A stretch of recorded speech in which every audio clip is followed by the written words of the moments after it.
anao lay zanak'andriamanitra velo ira sy ankalaza anao zay hosana ho anao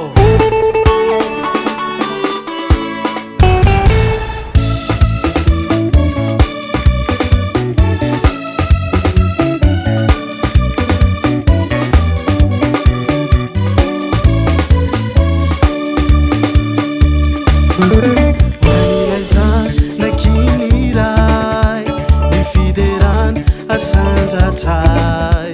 anakuak rentana mandanita tumpunivu ninaita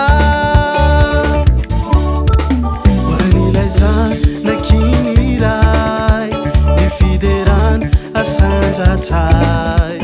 anakuak urenizo tuntumizau deringianaranau urudanan man faturana uraf ani fate sosilay panzak lumietsika amingerini osana wanao tera majakizay fanapana rehesh ewantananao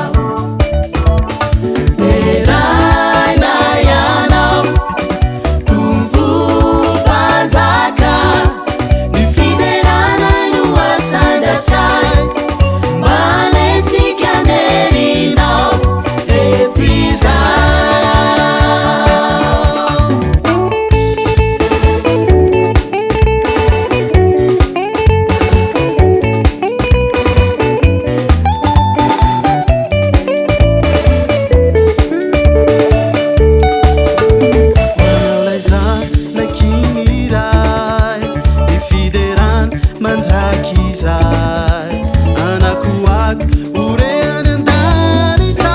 vizinwandiamanita wanaulazan nakinirai nifideran atulutai anakuak urenandiamanita wazinivuninaita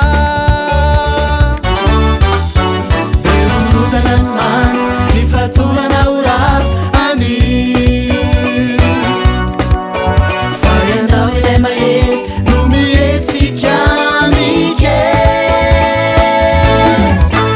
osana hoanao tera mandrakizay fanapana rehesh eo an-tananao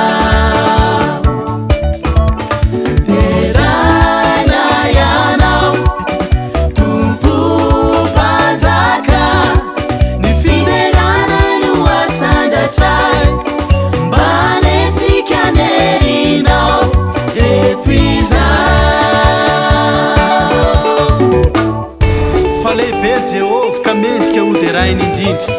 sady mahatahotra fa ambony ny Andriamanitra rehetra